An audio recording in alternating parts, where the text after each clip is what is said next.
Dans un monde rempli de chaos et d'incertitudes, l'émergence de l'Antéchrist est un sujet qui a fasciné et terrifié les théologiens, les historiens et les théoriciens du complot.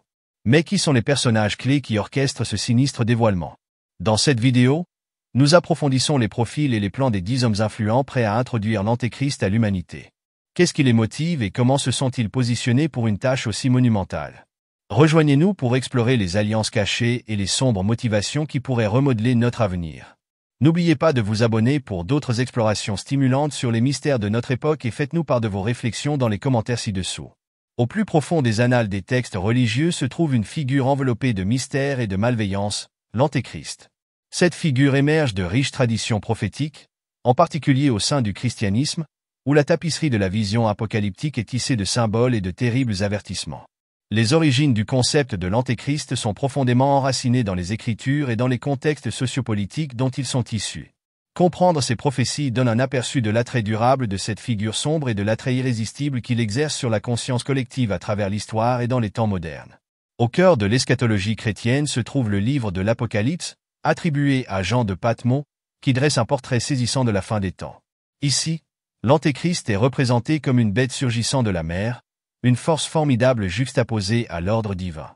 Cette vision apocalyptique suggère que l'Antéchrist trompera beaucoup de monde, exerçant une influence et un pouvoir sans précédent avant de rencontrer la défaite finale.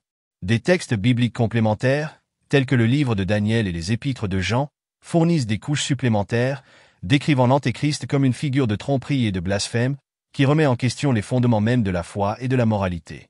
Au fil des siècles, ces passages prophétiques ont suscité une multitude d'interprétations. Les premiers écrivains chrétiens comme Irénée et Tertullien se sont attaqués à ces visions, les interprétant dans le cadre de leur époque. À leurs yeux, l'Antéchrist était considéré comme une incarnation du mal, un outil rhétorique utilisé pour mettre en garde contre l'apostasie et la décadence morale. Au fur et à mesure que l'histoire progressait, cette figure s'est transformée, prenant de nouvelles significations reflétant le climat sociopolitique contemporain. Pendant la Réforme, des personnalités comme Martin Luther ont vu l'Antéchrist dans la papauté, illustrant comment ces prophéties ont servi de prisme puissant pour critiquer les structures de pouvoir jugées corrompues ou oppressives. Dans les temps modernes, la fascination pour l'Antéchrist continue de peser lourd, alimentée à la fois par l'interprétation théologique et par la culture populaire. Les représentations dans les films, les romans et même dans la rhétorique politique décrivent souvent l'Antéchrist non seulement comme une entité lointaine et mythique, mais comme une menace tangible parmi nous. Ces interprétations résonnent avec les peurs humaines intemporelles de manipulation, de contrôle et de subversion morale, qui témoignent toutes des incertitudes fondamentales de l'expérience humaine. Par conséquent, l'idée de l'Antéchrist devient un symbole puissant dans la pensée contemporaine, un symbole que certains individus pourraient être tentés de mettre en œuvre activement, soit par une croyance authentique, soit comme moyen d'exercer une influence.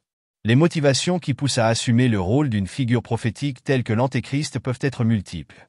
Dans un monde de plus en plus attiré par le spectacle et la concentration du pouvoir, se positionner comme une telle figure pourrait être considéré comme la forme ultime de rébellion contre les normes établies, une tentative de contrôle ultime, voire une quête ironique de l'immortalité dans les annales de l'histoire. L'entrelacement de la prophétie et de l'ambition crée un terrain fertile pour l'émergence de figures obscures qui pourraient s'aligner sur le récit prophétisé à des fins personnelles ou politiques. Il est important de noter que l'impact durable de ces fondements prophétiques transcende les croyances religieuses et a un impact sur les sphères culturelles, politiques et sociales. La vision de l'Antéchrist sert de lentille à travers laquelle sont canalisées une myriade de craintes concernant la mondialisation, la domination technologique et le déclin de la société, influençant les visions du monde à la fois laïques et religieuses. À mesure que la scène mondiale devient de plus en plus interconnectée, l'attente d'une telle figure et des structures de pouvoir qui pourraient soutenir son ascension ne fait que s'intensifier. Ainsi, le fondement prophétique de l'Antéchrist, loin d'être un concept religieux dépassé, reste un élément central du discours sur le pouvoir et la croyance. Alors que nous examinons les élites mondiales et les acteurs du pouvoir potentiellement alignés sur cette figure, ces prophéties nous invitent à réfléchir à la façon dont les croyances et les récits anciens continuent de prévaloir et préfigurent potentiellement l'émergence de nouvelles formes de tromperie et de contrôle. Tout au long de l'histoire, la toile complexe s'est tissée. Par les élites mondiales sur la politique, la finance et les médias a sans doute servi de scène sur laquelle se produisent des changements monumentaux dans la dynamique du pouvoir. Aujourd'hui, une mosaïque complexe de personnalités influentes opère derrière les rideaux de nos structures sociétales, liées par le fil conducteur d'un contrôle étendu et d'une vision unifiée de l'avenir. Ces courtiers du pouvoir mondial, souvent salués comme les cerveaux du nouvel ordre mondial, seraient à l'avant-garde non seulement pour guider la politique internationale, mais aussi pour perpétuer des récits qui s'alignent sur leurs programmes non divulgués, y compris potentiellement l'émergence de l'Antéchrist. Dans le domaine politique, ces intermédiaires du pouvoir opèrent généralement par insinuation et influence plutôt que par ordre manifeste. Ils s'enracinent dans des organisations telles que le groupe Bilderberg, la Commission trilatérale et le Forum économique mondial, se réunissant sous couvert de favoriser le dialogue et la coopération mondiaux. Cependant, sous le vernis de la diplomatie se cache une profonde capacité à façonner les décisions géopolitiques. Les dirigeants politiques, dépendants de ces relations, pourraient se retrouver, à leur insu, comme des pions dans un jeu plus vaste. Cette élite interconnectée pourrait considérer la révélation de l'Antéchrist comme une manœuvre tactique visant à orchestrer une gouvernance mondiale unifiée, prônant un leader ultime dont le règne transcenderait les frontières. Les titans financiers parmi ces courtiers sont peut-être les plus remarquables dans leur domination silencieuse.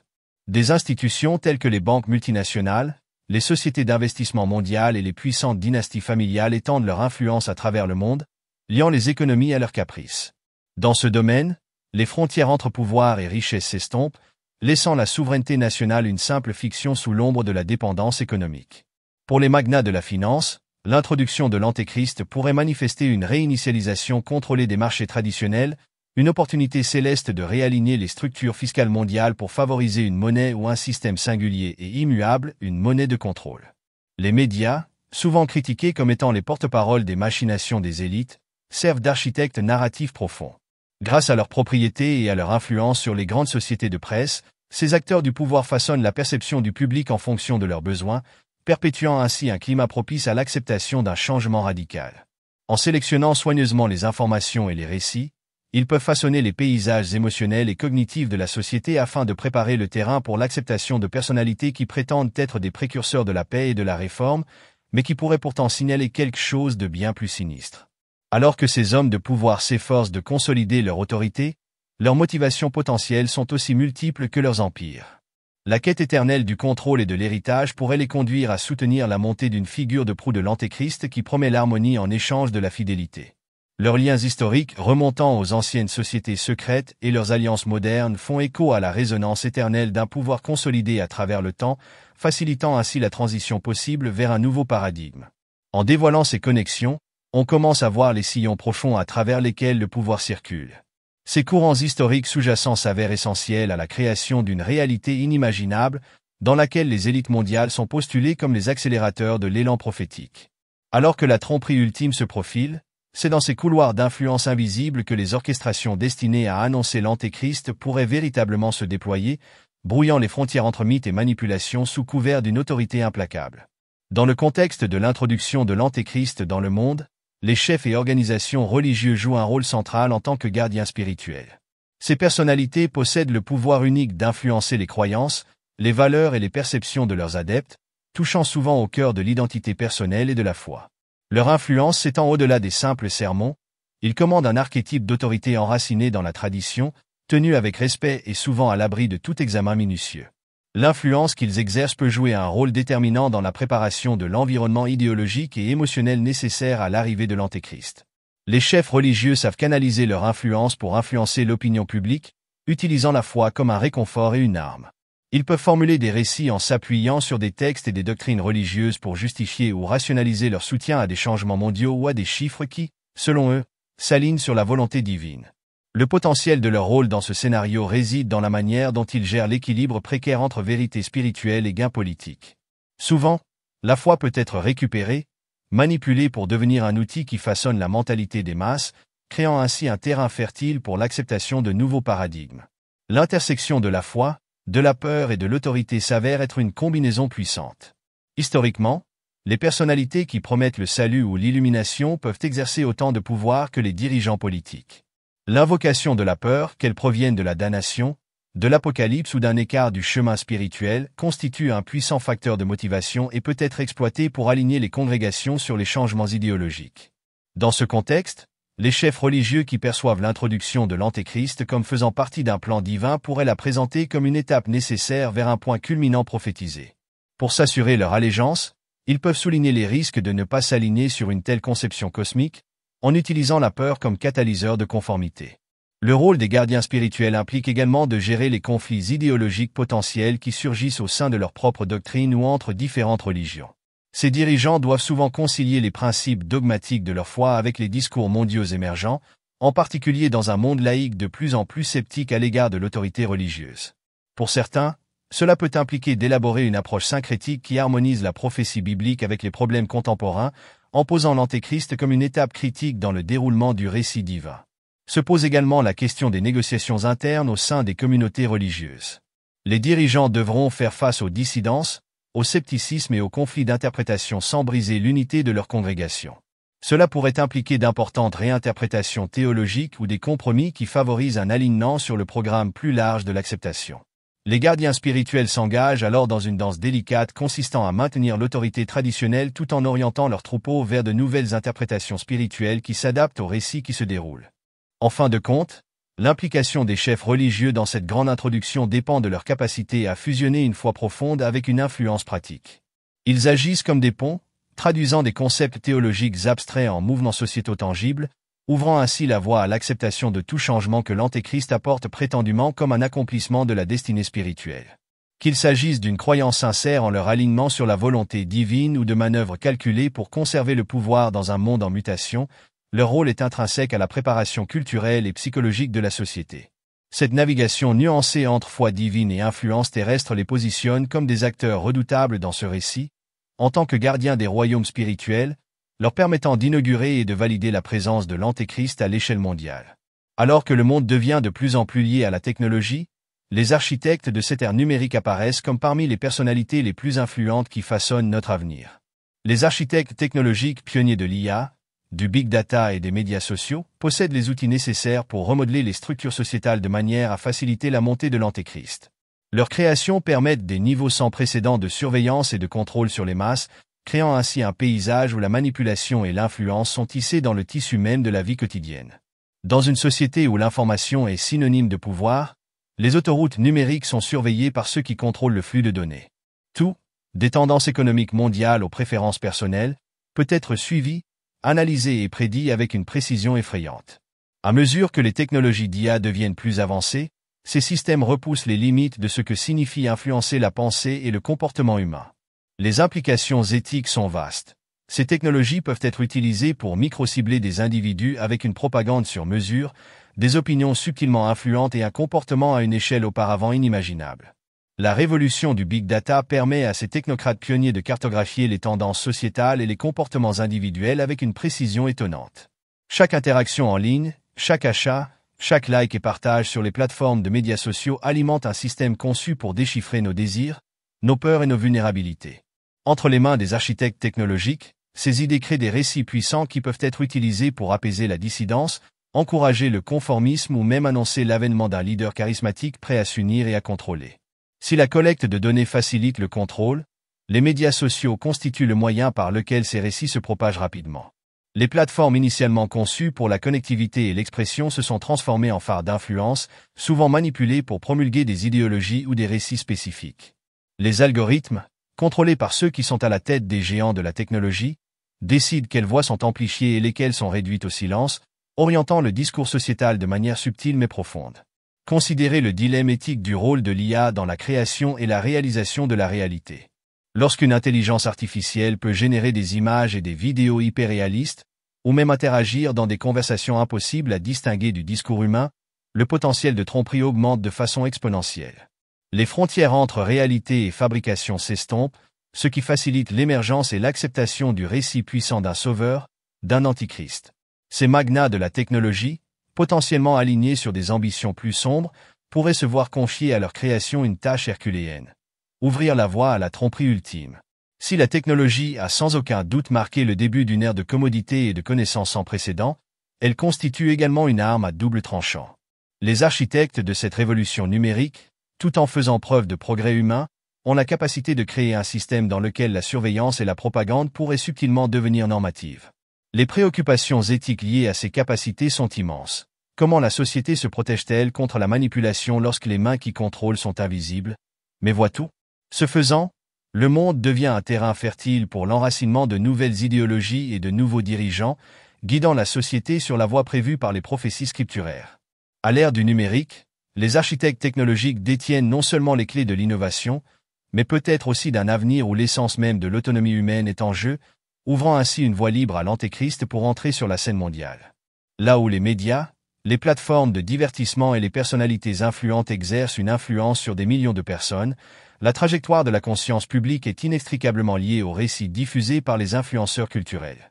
Ces individus ont le pouvoir de façonner les idéologies, les perceptions, et en fin de compte, l'acceptation des concepts les plus inconcevables. L'infiltration d'idées liées à une figure comme l'antéchrist dans la culture populaire n'est pas un hasard. Il s'agit d'un effort calculé qui exploite la psychologie de l'influence pour normaliser progressivement des concepts qui étaient autrefois confinés au domaine de la mythologie ou des arcanes. Le cinéma, la littérature et la télévision sont depuis longtemps des outils de réflexion et de commentaire sur la société, mais ils sont également de puissants moyens de manipulation et de persuasion. Au fil des décennies, la représentation de figures sauveuses ou de dirigeants énigmatiques aux doctrines douteuses a été un motif récurrent, habilement intégré dans le tissu narratif. Ces récits engagent le public par leur intrigue et leur familiarité, mais ils sèment subtilement les graines de l'acceptation d'un contrôle global déguisé en leadership bienveillant. Cette tactique n'est pas nouvelle. Il fait écho à la tradition séculaire de la création de mythes, fournissant un héros lorsque la société est en crise, même si ses intentions sont ambiguës. Pensez aux films du milieu à la fin du XXe siècle, qui mettaient fréquemment en scène des anti-héros et des dirigeants dystopiques. Ces personnages ont d'abord choqué le public, mais au fil du temps, leurs récits sont passés de récits édifiants à l'exploration des nuances du pouvoir et du contrôle.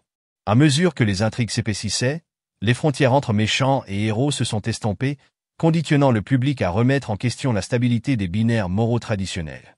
Des influenceurs culturels, notamment des cinéastes et des auteurs de renom, ont joué un rôle central dans la désensibilisation du public à la possibilité d'un leader aux caractéristiques dualistes, voire machiavéliques, un précurseur de l'acceptation d'une figure semblable à l'antéchrist. Ces dernières années, la portée de l'influence s'est élargie de façon exponentielle avec l'avènement de personnalités des médias sociaux et de créateurs de contenu qui défendent les idéologies de millions de personnes. Ces idoles numériques sont capables de capter l'attention et d'orienter le discours, voilant souvent des objectifs plus profonds sous l'apparence du divertissement. En associant commentaires sociaux et contenus engageants, ils exploitent le pouvoir de la relativité pour rendre les idées controversées acceptables et courantes. Ces personnages soigneusement conçus, certains peut-être conscients de leur influence, deviennent des vecteurs de diffusion d'idées qui étaient autrefois des concepts marginaux, alignant les masses sur des idéologies qu'elles n'auraient peut-être pas soutenues autrement. Les tactiques psychologiques déployées dans l'élaboration de ces récits incluent souvent l'introduction progressive d'idées radicales. Cette méthode, connue sous le nom de « fenêtre d'Overton », déplace ce qui est considéré comme acceptable ou dominant dans le discours public par une exposition et une répétition intentionnelle. Les récits médiatiques peuvent initialement provoquer l'indignation ou la résistance, mais avec le temps et une exposition répétée, ils deviennent familiers, et la familiarité engendre l'acceptation. C'est à travers ces fenêtres que la notion d'un trompeur ultime, un leader charismatique aux intentions cachées, peut imprégner subtilement la conscience publique, passant du tabou à une potentialité tacitement acceptée. Les exemples significatifs abondent dans la culture contemporaine, des films à succès aux romans à succès, qui romantisent le charme et la complexité de dirigeants moralement ambigus. Ces histoires servent souvent d'allégorie aux dynamiques politiques du monde réel, brouillant les frontières entre fiction et réalité. Au fur et à mesure que les contes évoluent, le public commence à voir des reflets d'eux-mêmes et de leurs défis sociétaux dans ces personnages, engendrant de l'empathie et parfois de l'admiration à leur égard. Alors que beaucoup les perçoivent simplement comme un divertissement, ces artefacts culturels jettent les bases idéologiques de l'acceptation d'une figure de l'antéchrist, une entité charismatique qui promet le salut mais recèle des arrière-pensées.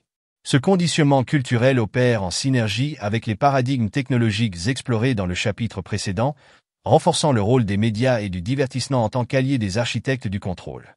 Ensemble, ils ouvrent la voie à une ère où les influences culturelles et technologiques convergent, favorisant potentiellement un environnement propice à l'émergence et à l'acceptation d'une figure qui incarne la tromperie ultime.